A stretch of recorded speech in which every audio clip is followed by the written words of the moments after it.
देखिए आज के सेशन का पहला प्रश्न पढ़ेंगे कि लूनी नदी के संदर्भ में निम्नलिखित कथनों में से कौन सा सही है। देखिए फ्रेंड्स, अगर आपको आंसर पहले से पता है तो आप आंसर कमेंट में दे करके बताते चलिएगा। साथ ही साथ जो भी मैं एक्सप्लेन करूंगा उसको ध्यान से जरूर सुनिएगा। इससे क्या होगा कि एक प्रश्न के साथ साथ आपके 2 से 3 प्रश्न जो है वो कवर होते चलेंगे। ठीक है, तो देखिए यहाँ पर ध्यान दीजिएगा। देखिए अरावली जो है ना, अरावली के पश्चिमी छोर से, अरावली के पश्चिमी छोर से माही और लूनी नदी निकलती है। दोनों नदी कहाँ से निकलती है? तो अरावली के पश्चिमी छोर से माही और लूनी नदी। ठीक है, लूनी नदी जो है यह कच्छ के रण में जाकर के गायब हो जाती है। तो इसका राइट आंसर क्या हो जाएगा? यहाँ पर देखिएगा कौन सा सही है। तो यह कच्छ के रण की दलदली भूमि में लुप्त हो जाती है। ऑप्शन नंबर इसका डी राइट आंसर हो जाएगा।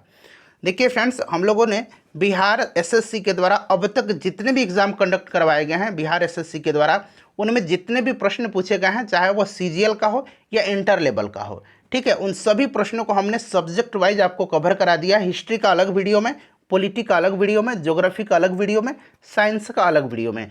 बिहार एसएससी का घटना चक्र आप कह सकते हैं, लिंक डिस्क्रिप्शन में मिल जाएगा, या आप चैनल पर चले जाइए, प्लेलिस्ट ओपन करके सभी वीडियोज़ को देख लीजिएगा। देखिए दूसरा प्रश्न है कि पृथ्वी का निकटतम ग्रह।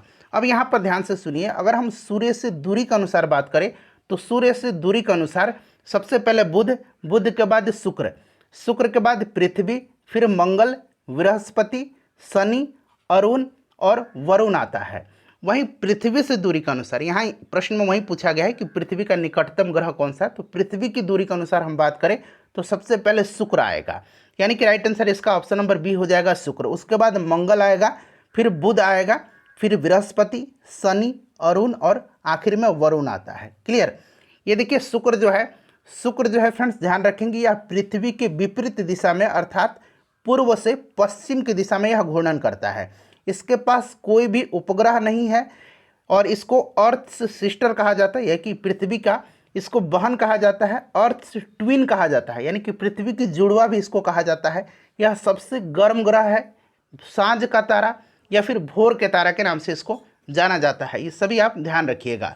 चलिए उसके बाद देखिएगा कि विषुवत रेखा निम्न में से किस देश से होकर के नहीं गुजरती है। देखिए फ्रेंड्स, विषुवत रेखा इसको भूमध्य रेखा के नाम से भी जाना जाता है।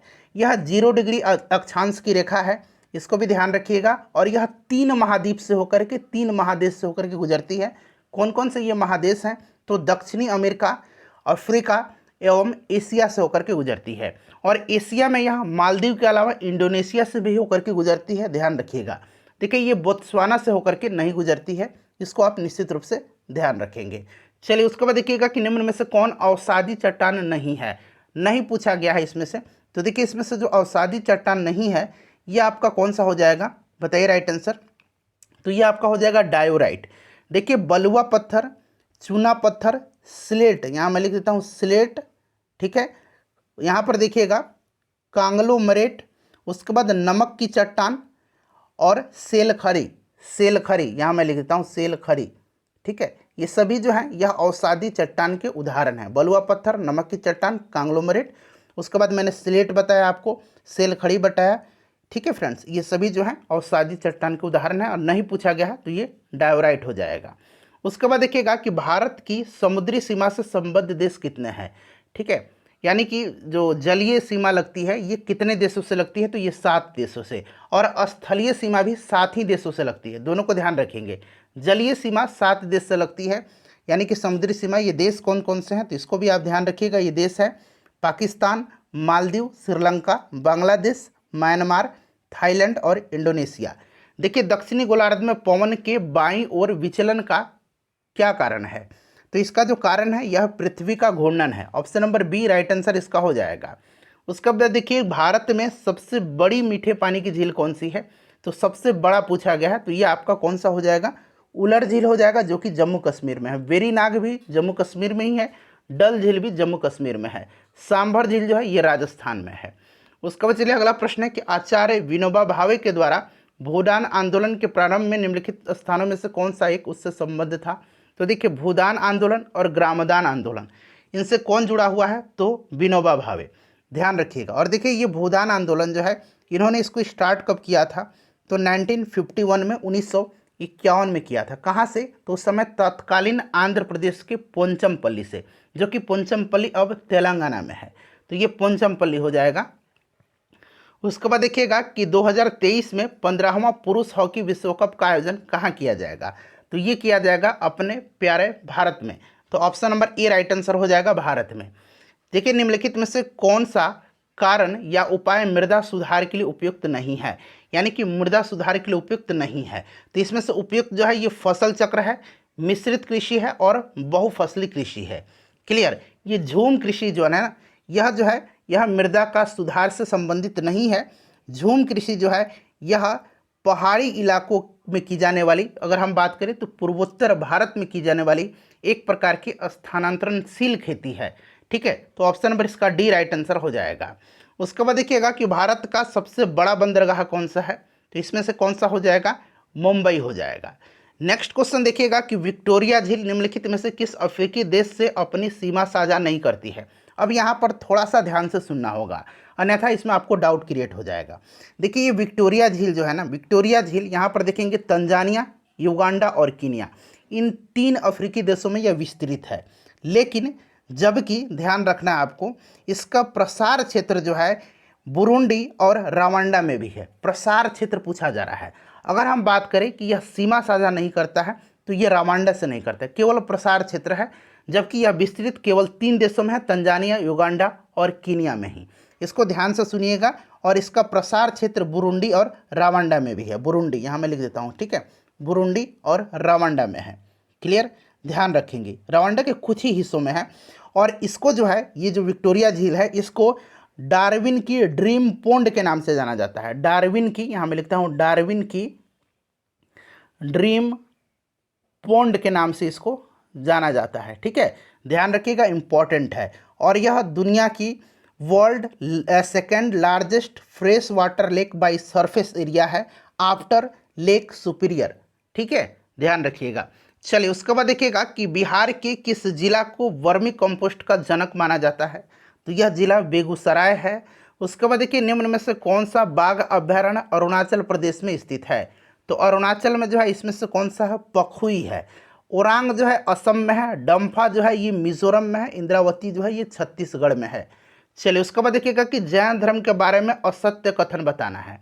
तो देखिए, राइट आंसर इसका हो जाएगा जैन धर्म में ईश्वर की मान्यता नहीं है। बिल्कुल सही है, जैन धर्म में आत्मा की मान्यता है, लेकिन यहाँ पर नहीं लिखा गया, इसीलिए ऑप्शन बी इसका राइट आंसर हो जाएगा। जैन धर्म में आत्मा की मान्यता है और यहाँ पर नहीं दिया गया है। ठीक है, महावीर पुनर्जन्म और कर्मवाद में विश्वास रखते थे, ये भी सही दिया गया है। उसके बाद देखिएगा कि निम्न में से कौन सी सभ्यता अपने नगर नियोजन के लिए प्रसिद्ध थी? तो ये सिंधु घाटी सभ्यता थी। ऑप्शन नंबर ए इसका राइट आंसर हो जाएगा। उसके बाद देखिएगा कि निम्न में से किस वंश का शासन सबसे दीर्घकालिक रहा था? ये दिल्ली सल्तनत की बात की जा रही है। तो सबसे दीर्घकालिक शासन जो रहा था ये रहा था तुगलक वंश का।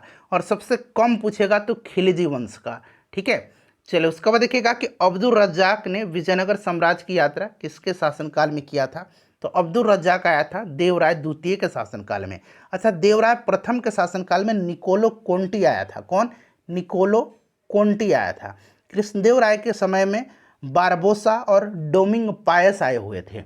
चलिए आगे बढ़ेंगे कि सुजाउदौला और शाह आलम द्वितीय ने रॉबर्ट क्लाइव के साथ इलाहाबाद की संधि पर हस्ताक्षर कब किए थे? तो डेट सहित आपको याद रखना है, 12 अगस्त 1765 को। क्लियर? उसके बाद नेक्स्ट क्वेश्चन है, हाँ, अगला क्वेश्चन है कि शेर शाह ने अपना अंतिम सैन्य अभियान किस राज्य के खिलाफ किया था? तो देखिए फ्रेंड्स, यह राज्य कालिंजर था। कालिंजर के किला जीतने के क्रम में शेर शाह की मृत्यु हो गई थी। कब? तो 22 मई 1545 में शेर शाह की मृत्यु हो गई थी। और उस समय कालिंजर का शासक जो था वो कीरत सिंह था। कौन था? कीरत सिंह था। इसको भी आप निश्चित रूप से याद रखिएगा। उसके बाद देखिए, निम्नलिखित कथनों में से कौन सा कथन असत्य है? असत्य कथन इसमें से अगर हम बात करें तो देखिए, रॉबर्ट क्लाइव बंगाल के प्रथम गवर्नर थे, गवर्नर जनरल नहीं थे। ठीक है, प्रथम गवर्नर जनरल कौन था बंगाल का? तो ये वारेन हेस्टिंग्स था। सिर्फ ये गवर्नर था। तो यहाँ पर देखिए गवर्नर जनरल दिया गया है, जो कि ये गलत दिया गया है। तो गलत वाला ही हमको ढूंढना है। तो ऑप्शन ए राइट आंसर हो जाएगा। बाकी देखिए, ये बिल्कुल सही दिया गया। भारत का प्रथम गवर्नर जनरल है William Bentinck. Lord Canning Bharat का प्रथम वायसराय था और अंतिम गवर्नर जनरल था। उसके बाद देखिए सी राजगोपालाचारी स्वतंत्र भारत के प्रथम भारतीय गवर्नर जनरल थे, ये भी सही दिया गया है। उसके बाद देखिए निम्नलिखित में से कौन क्रिप्स मिशन के साथ कांग्रेस के आधिकारिक वार्ताकार थे? तो ये जवाहरलाल नेहरू और मौलाना अबुल कलाम आज़ाद थे, जो कि ऑप्शन नंबर देखिए सी में दिया गया है। अच्छा, क्रिप्स मिशन 1942 में आया था और उस समय कौन वायसराय था? तो लॉर्ड लिनलिथगो था। चलिए उसके बाद नेक्स्ट क्वेश्चन है कि कौन सी महत्वपूर्ण घटना जालियांवाला बाग नरसंहार के तुरंत पूर्व घटी थी? तो ये थी आपका रॉलेट एक्ट का बनना। ठीक है, option number B right answer हो जाएगा। और सहयोग आंदोलन तो 1900, अच्छा ये जालियांवाला बाग हत्याकांड कब हुआ था? 13 अप्रैल 1919 को। क्लियर। देखिए असहयोग आंदोलन 1900 आपका 20 हो जाएगा। सांप्रदायिक पंचाट यानी कि सांप्रदायिक अवार्ड, कम्युनल अवार्ड की घोषणा किया गया था 1932 में, और बिहार विद्यापीठ की स्थापना 1921 में किया गया था। क्लियर। चलिए आज़ाद हिंद फौज की स्थापना का श्रेय किसे दिया जाता है? तो आज़ाद हिंद फौज की स्थापना का श्रेय सफलतापूर्वक जो है श्रेय जो है ये रास बिहारी बोस को दिया जाता है। उसके बाद देखिएगा कि निम्नलिखित में से कौन भक्ति आंदोलन का प्रस्तावक नहीं था? नहीं पूछा गया। तो यहाँ पर आप ध्यान देंगे तुकाराम, वल्लभाचार्य और त्यागराज जो थे ये प्रस्तावक थे और नागार्जुन नहीं थे। उसके बाद देखिए भारतीय रिजर्व बैंक के बैंक दर कम करने के फलस्वरूप क्या होता है? तो इसके फलस्वरूप क्या होगा? बैंक दर कम करने के बाजार की तरलता जो है यह बढ़ जाती है। उसके बाद देखिएगा कि गन्ने की उचित एवं लाभप्रद कीमत को निम्नलिखित में से कौन अनुमोदित करता है? तो फ्रेंड्स यह अनुमोदित जो करता है यह आर्थिक मामलों की मंत्रिमंडलीय समिति करती है।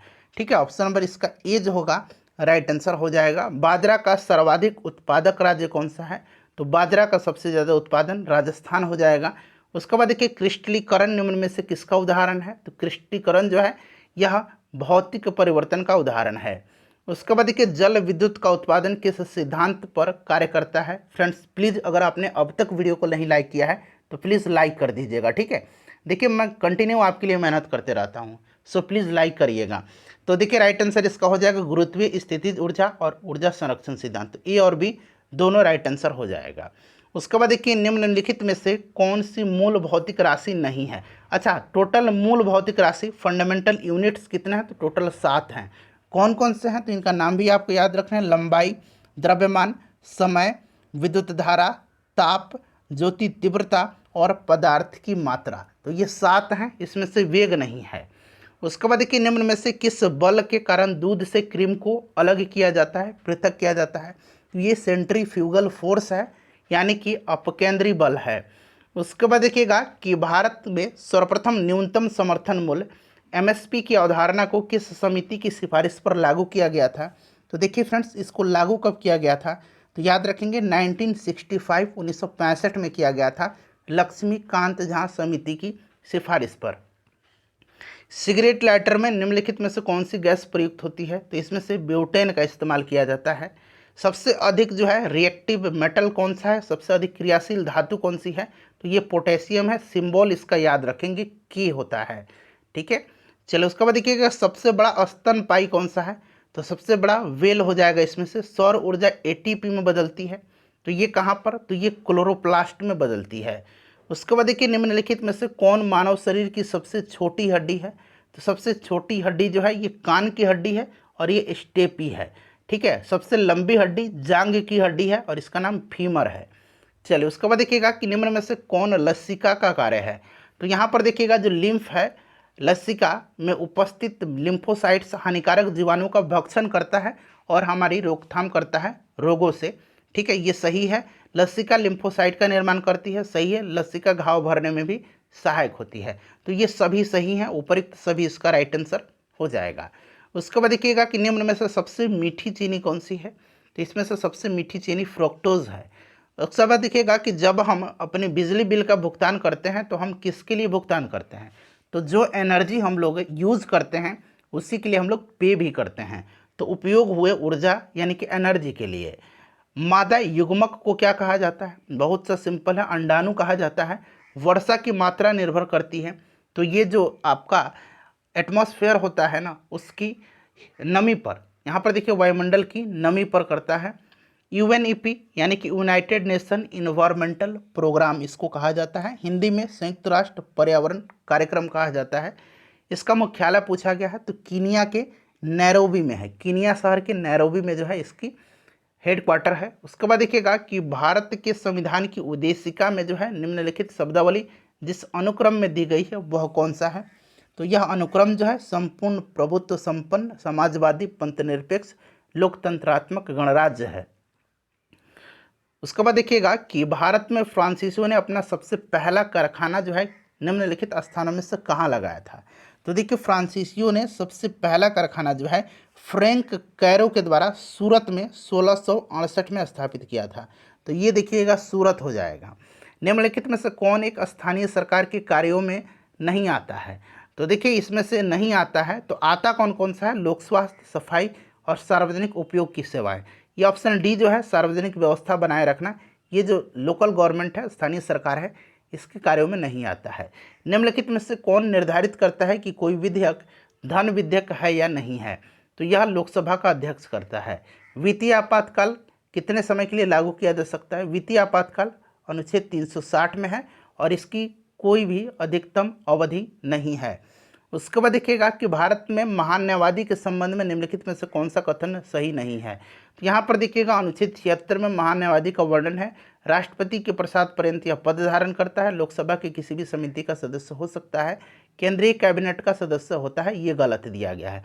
Option number B right answer हो जाएगा। भारत के महान न्यायवादी अटॉर्नी जनरल अभी रिसेंटली बनाए गए हैं, ये पूछा जा सकता है, इनका नाम याद रखेंगे आर वेंकट रमनी, ठीक है, आर वेंकट रमनी, ठीक है, वेंकट रमनी याद रखेंगे, ठीक है।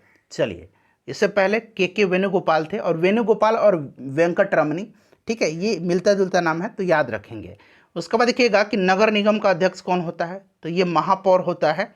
निम्नलिखित में से जो राज्य दिए गए हैं उनके गठन का जो वर्ष है बढ़ते क्रम में सजाना है, तो बिल्कुल ये क्रम से दिया गया है, ठीक है, 1 2 3 4 5, तो 1 2 3 4 5 इसका सॉरी 4 5 यहाँ पर है, 1 मिनट रुक जाइए, ये भी गलत मैंने बता दिया, 1 2 3 4 5 ये वाला सही है। उसके बाद देखिएगा कि नीति आयोग द्वारा जारी बहुआयामी गरीबी सूचकांक 2021 के अनुसार बिहार की कितने प्रतिशत जनसंख्या गरीब है। अच्छा, तो ये आपका बहुत ही इंपॉर्टेंट है, ये 51.91% हो जाएगा। सबसे कम कहाँ पर है, तो केरल में है, ठीक है, केरल में है, याद रखिएगा। उसके बाद देखिएगा कि निम्नलिखित में से किस वीटो शक्ति का प्रयोग जो है भारत के राष्ट्रपति द्वारा नहीं किया जाता है, तो ये वीटो पावर जो है ये विशेषित वीटो है, विशेषित वीटो का प्रयोग यूएसए के प्रेसिडेंट द्वारा किया जाता है, इसको ध्यान रखिएगा आप, ठीक है। बाकी निलंबनकारी, पॉकेट और अत्यंतिक वीटो का प्रयोग भारत के राष्ट्रपति के द्वारा किया जाता है। भारत के राष्ट्रपति के निर्वाचन की प्रक्रिया में संशोधन करने के लिए संशोधित विधेयक को पारित किया जाना चाहिए, तो फ्रेंड्स यह संसद के दोनों सदनों के 2/3 बहुमत से तथा साथ ही साथ आधे से अधिक राज्यों के अनुमोदन से। अगला प्रश्न है कि एजरा कब संबंधित है, तो ये पोलो से संबंधित है, ठीक है, एजरा कप पोलो से संबंधित है। निम्नलिखित में से भारत के प्रथम मुख्य न्यायाधीश तो एच.जे. कानिया थे, एच.जे. कानिया यानी कि हीरालाल जे कानिया थे। सुकुमार सेन पहले मुख्य निर्वाचन आयुक्त थे। वासुदेव गणेश वासुदेव मावलंकर, जी.बी. मावलंकर ये लोकसभा के स्पीकर थे। रिहंद जल विद्युत परियोजना से देश के किन राज्यों को लाभ मिलता है, तो ये एचपी यानी कि यूपी और एमपी को, ठीक है, यानी कि मध्य प्रदेश और उत्तर प्रदेश को मिलता है, तो उत्तर प्रदेश मध्य प्रदेश हो जाएगा। विश्व की सबसे लंबी हाईवे टनल किस देश में स्थित है, तो यह अटल टनल है, अटल सुरंग है। इसकी लंबाई कितनी है, तो 9.02 किलोमीटर है, ये एडजेक्ट याद रखना है आपको, ठीक है, तो ये भारत हो जाएगा। चलिए, उसके बाद देखिएगा कि हवाई अड्डों पर विमान चालकों को संकेत देने के लिए किस गैस का प्रयोग किया जाता है, तो यह जो अक्रिय गैस है यह नियॉन है, ठीक है। चलिए, उसके बाद देखिएगा 50 डिग्री को कितने फ़ारेनहाइट के बराबर होता है 50 डिग्री, तो अगर फॉर्मूला आपको पता होगा तो आप इजीली इसको सॉल्व कर लेंगे। देखिए फॉर्मूला होता है C/100 = F-32 कितना होता है, तो 180 होता है। यहाँ देखिए सेंटीग्रेड दे रखा है, तो यहाँ आप 50 पुट कर दीजिए सेंटीग्रेड के जगह पर, ठीक है। अब इसको सॉल्व कीजिएगा, तो देखिए 1 0 से 1 0 कट जाएगा ना, या फिर आप ऐसे भी काट सकते हैं इसको, देखिए 50 दूना 100 काट दीजिए, तो ये 1/2 हो गया ना, फिर 2 से इसको काट दीजिए तो ये 90 आ जाएगा। क्लियर, एक बार मैं फिर से लिख देता हूँ, C/100 = F-32 32/180। यहाँ पर आप c का वैल्यू पुट कर दीजिए 50/100 इक्वल टू f-32/180। देखिए 50 दूना 100, फिर इसको काटेंगे तो ये 90 आ जाएगा। क्रॉस मल्टीप्लिकेशन कीजिएगा तो देखिए 90 हो जाएगा और इधर कितना आ जाएगा f-32। ये 32 इधर माइनस में है तो प्लस में जाएगा, तो 90 + 30 कितना हो जाएगा 122 डिग्री, और ये Fahrenheit. Option B. I hope कि आपको समझ में आ गया होगा। उसके बाद देखिए निम्नलिखित में से कौन सा एक संघाई सहयोग संगठन SCO का सदस्य नहीं है। अच्छा, SCO का हेडक्वार्टर चीन के बीजिंग शहर में है। ठीक है, भारत और पाकिस्तान इसके सदस्य कब बने थे? तो भारत और पाकिस्तान 2017 में संघाई के सदस्य बने थे। ठीक है, याद रखिएगा। और देखिए 2023 में SCO शिखर सम्मेलन की मेज़बानी 2023 में अपना प्यारा भारत करेगा, ये भी आपको ध्यान रखना है। और देखिए इसमें टोटल सदस्य कौन कौन से देश हैं, तो अभी वर्तमान में अगर हम बात करें तो इसके सदस्य देश जो हैं ये कजाकिस्तान, चीन, किर्गिस्तान, रूस, तजाकिस्तान, उज्बेकिस्तान, भारत, पाकिस्तान और ईरान है, यूक्रेन नहीं है। बाल्को एल्युमिनियम कंपनी की स्थापना किस देश की सहायता से हुई थी? तो ये सोवियत संघ की सहायता से हुई थी। फीफा अंडर 17 महिला विश्व कप का आयोजन 2022 में किस देश में किया जाएगा? तो फ्रेंड्स यह अपना भारत में किया जाएगा 2021 के लिए और 2020 के लिए। दोनों जो है ज्ञानपीठ पुरस्कार एक ही साथ दिया गया था। देखिए 2021 वाला जो है 57वां था, 2020 वाला 56वां था। ठीक है, इसको भी याद रखेंगे। तो 57वां दिया गया था दामोदर मौर्य को। किस भाषा के लिए? तो दामोदर मौर्य को कोंकणी भाषा के लिए दिया गया था। और 2020 का 56वां ज्ञानपीठ पुरस्कार दिया गया था किसको? नीलमणि फुकन को। किस भाषा के लिए? तो असमिया भाषा के लिए। इसको भी आप ध्यान रखिएगा। चलिए उसके बाद देखिएगा कि भारत सरकार ने किस वर्ष दूसरे पिछड़ा वर्ग आयोग का गठन किया था? तो ये 1979 में किया था। स्वामी दयानंद सरस्वती के द्वारा आर्य समाज की स्थापना किस वर्ष की गई थी? तो 1875 में की गई थी। उसके बाद देखिए निम्नलिखित में से कौन जायद की फसल है? तो जायद फसल कौन सा होता है? ककड़ी, खीरा, तरबूज, ये जायद फसल होते हैं। ठीक है, तो ककड़ी, खीरा दिया गया है। चलिए उसके बाद देखिएगा 69 नंबर, इसका आंसर आपके लिए मैंने रखा है, कमेंट करके बताइएगा। 70 नंबर का जो आंसर हो जाएगा वो आपका कौन सा हो जाएगा? तो 3.9 इसका राइट आंसर हो जाएगा। वीडियो को लाइक कर दीजिए, शेयर कर